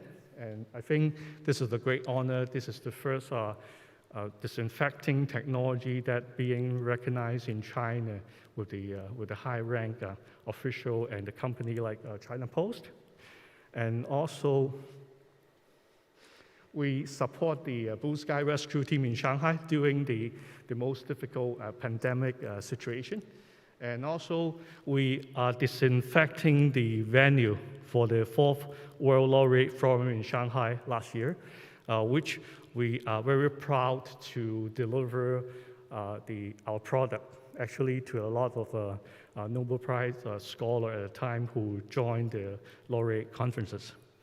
And last year, we are very proud also, we're receiving this disinfectant approval in China. Now, this MAP1 products can be officially launched in all China.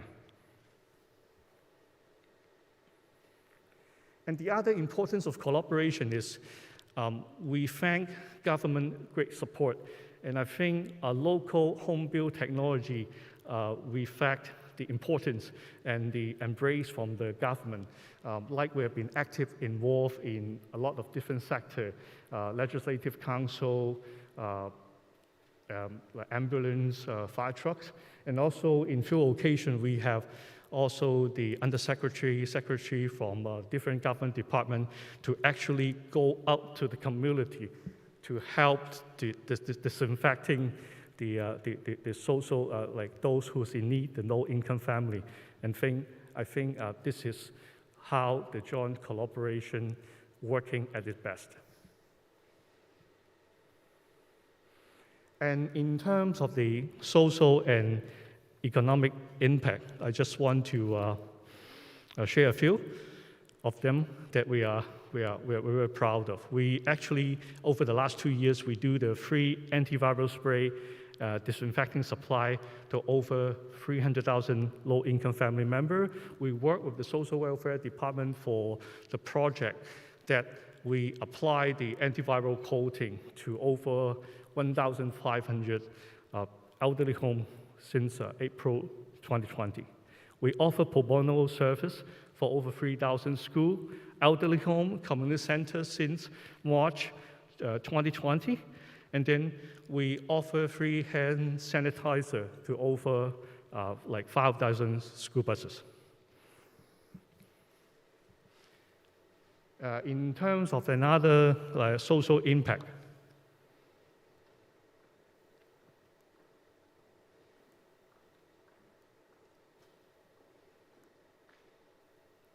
and then we're doing the isolation center, hospital, clinics, vaccination center, just to name a very few. 影響，扶康會轄下社企成立圖層團隊，主要由智障或者精神病康復者組成。抗疫之餘，亦都為佢哋提供就業機會。過程裏邊即係佢要有啲專業嘅技術要學得到啦。學完之後，佢個工作嘅過程好有使命感，亦都好開心啦。影響扶康會轄下社企成立圖層團隊，主要由So we just mentioned we also work with a lot of different NGO sectors to offer the charity service. We also formed 5 NGO teams to helping to mitigate the pandemic, which we create a lot of different job opportunities.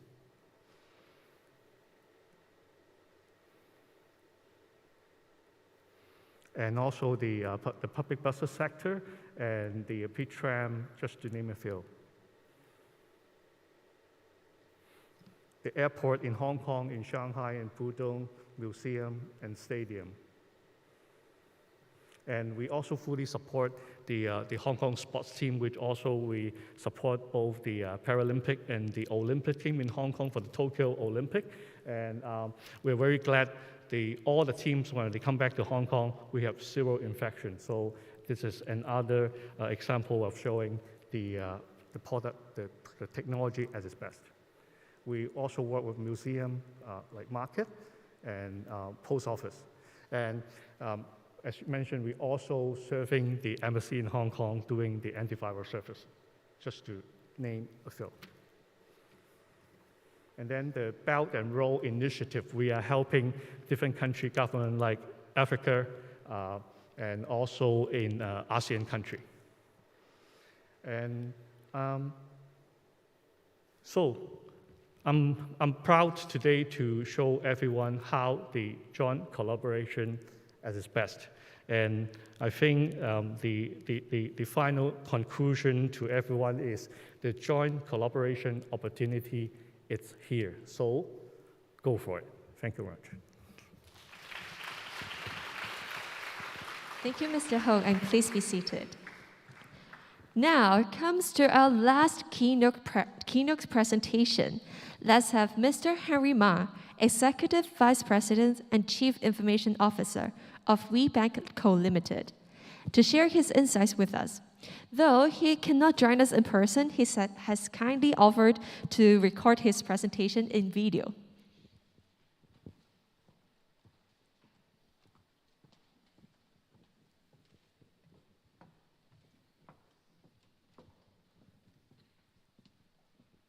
香港科技大学的 Industry Engagement Day， 分享一下校企合作共建金融科技新生态这个主题。先讲一下微众银行的愿景哈，我们其实可以用一句话来去总结我们微众银行的这个愿景，就是融入生活，持续创新，成为领先全球的数字银行。那所以这么多年来呢，我们一直非常聚焦在设计、分析以及科技能力方面的这个建设。 然后协同在各行各业的具有数据、用户以及触达能力的合作伙伴，再加上一些传统的具备资本、风险承担能力以及丰富的这个金融产品供应的金融机构，来去服务好我们的这个目标客群，就是大众消费者以及微小企业。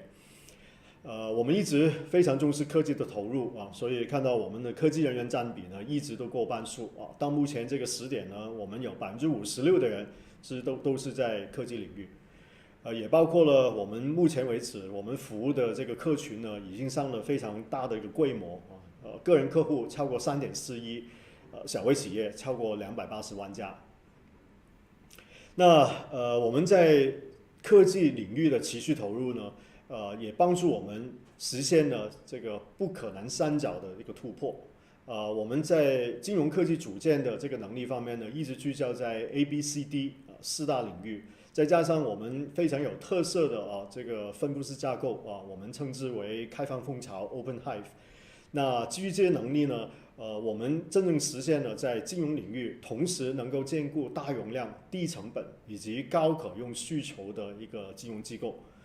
从一些实际数据上面我们可以看到我们在这几个方面的一些这个能力的呈现，包括我们在容量方面，现在每天处理的这个金融交易的规模，包括我们服务的客群，已经到了这个1级的量别，也包括我们的可用性已经达到超过5个9的这个电信级水平。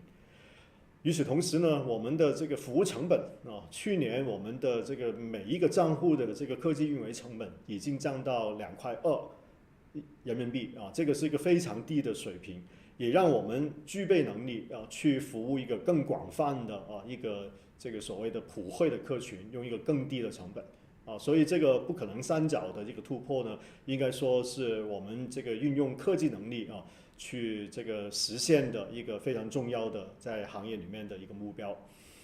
那我们这些科技能力的这个搭建呢，其实也是我们不单单是依靠于自身的能力因为我们也觉得在这个高校这个层面呢，他们具有一个非常独特的一个优势包括在一些这个先进的技术理论方面，包括在创新的科研平台方面，以及有非常强的这个国际的前沿视野。当然在高校里面呢，我们也看到有不同的学科能够交叉的融合并且呢也是一个非常重要的人才培养的高地这些都是高校所具备的一些非常独有的优势。而微众银行呢我们作为一家这个持牌的商业银行，其实在金融科技的场景方面呢是非常的丰富的，以及我们也有一系列的一些痛点呢，需要通过技术来去实现攻关。当然我们也有很多这个成果落地转化的机会并且呢能够通过这个市场来验证它的这个价值。我们自身也有非常丰富的一个实践的经验所以这些方面呢，其实能够跟高校形成一个非常好的一个互补，能够打造一个开放创新的一个生态。那我们跟香港科技大学的这个合作呢，也真正就是基于这样的一个基础我们相信在这个香港科技大学作为大湾区顶尖的这个高校呢，它的这个科研能力是非常的突出的，也非常具备刚才所讲到的这个国际化的一个视野。那我们也看到这个港科大这边非常重视学科的这个交叉人才培养当然对于产业的这个理解以及创新创业的这个支持的力度也是非常强的因为也不少成功的初创公司其实都是源自于港科大。所以在2019年我们就正式跟港科大这边有一个非常深度的合作，成立了我们这个香港科技大学微众银行联合实验室。到目前为止呢，这个联合实验室的这个科研的成果呢，应该说也是非常的显著我们合作的项目累计已经超过有31个当中通过工程落地的这个项目数也已经超过了35个也带出了很多在科研过程当中的一些这个论文的产出超过了40篇我们的这个专利发明也超过了有25项，而这些这个合作的研究其实覆盖面也是挺广泛的包括了在区块链在我们金融场景当中的这个反洗钱也包括反欺诈我们的这个数据治理联邦学习、量子计算等等的一些这个前沿的这个科技领域，我们都有非常深度的合作。举2个例子这个也是作为我们这个合作产出一个非常显著、非常典型的一些这个案例其中一个就是我们在这个微众区块链上面实现了这个异构处理器上面的这个区块链加密算法的加速。我们在这个合作上面呢，研究了用国产的这个 SM2 的这个密码算法的这个软硬件加速技术，来提升微众区块链的这个整体性能，助力自主可控这个国产化的一个目标的达成。那最终合作的成果呢，我们看到优化后的这个签名的性能呢提升了11倍，验签的性能提升了5倍。那我们在这个底层区块链的这个交易处理能力方面呢，也提升了2倍。另外一个很有这个代表性的一个例子呢，就是在监管科技领域我们运用大数据的这个技术来去实现反洗钱的这个政策。在这个反洗钱领域过去都是比较传统的这个依赖于这个所谓专家的规则模型我们利用了这个大数据的这个技术呢，能够主动挖掘更多的这个团伙的这个洗钱的模型通过这个合作呢，其实也大大提升了我们反洗钱调查人员的效率这个我们算了一下，这个提升的比例超过了40%。也包括了我们在这个反洗钱模型方面的这个补充呢，也实现了有5倍的这个优化啊，所以应该说这些这个案例啊都能够展现啊我们这个合作的价值是非常的显著的。那展望未来呢，我们相信这个香港科技大学作为世界一流的高校啊，再加上魏中银行我们作为全球领先的一家数字银行，我们能够携手共同践行金融科技的新使命啊。我们认为金融科技未来在构筑 ESG 可用的基础设施方面，以及促进公平与可持续的这个发展方面，能够起到一个非常重要的作用。所以举一些例子比如说ESG 现在已经成为全球关键的议题了。我们相信我们所积累的很多金融科技的能力呢，能够推动更多高质量的发展，也能够促进数据经济的发展，弥合数字鸿沟，能够帮助我们实现很重要的这个碳达峰、碳中和这些环保的这个战略目标。当然也非常重要的一点呢，就是能够加快实现我们科技自立自强。那而且也非常有战略意义的一点呢，因为香港科技大学跟魏中银行都处于大湾区，那我们也相信在大湾区的这个一体化融合发展需求方面呢，我们2家机构能够携手共进，能够通过科技的手段，能够这个处理好很多这个大湾区以内的很多这个制度性的差异，也包括了我们这个如何去构建更多的这个数字基础设施，来去满足这个大湾区这个发展的需求，我们认为都有很大的一些机遇在当中。所以期待香港科技大学跟魏中银行的合作呢，能够为国家以及大湾区的发展能够贡献更多的价值。谢谢大家。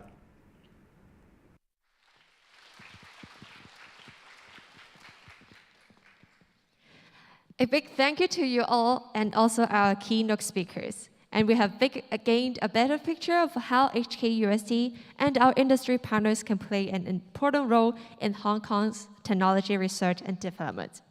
Our symposium has now come to an end. However, we have also arranged showcase and exhibitions from now till 12 p.m. So you can directly interact with our HKUST research teams. And then from 12 p.m. to 1:15 p.m., we will have a lunch break. So if you have registered, a series of exciting activities is also waiting for you from 1:30 to 4 p.m. And including 4 concurrent seminars covering a wide range of industry areas, presentations will be done by HKUST faculty members. And then from 4:15 to 5 p.m., we will be featuring 4 guided tours to demonstrate HKUST capability in driving research and development, activities across academia and industrial aspects. And so please note the location and time of the activities that you have registered for. Thank you once again for joining us the HKUST Industry Engagement Day, and we look forward to our collaboration in the future. So now, as a crowd management, we would like to maintain suitable social distancing. So we will have a few guests, so with the yellow badges, and please exit the hall through door A. And then to visit the showcases first. And the other guests, would you please remain seated?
And then for the other guests, so would you please exit the main hall through the doors that are closest to you.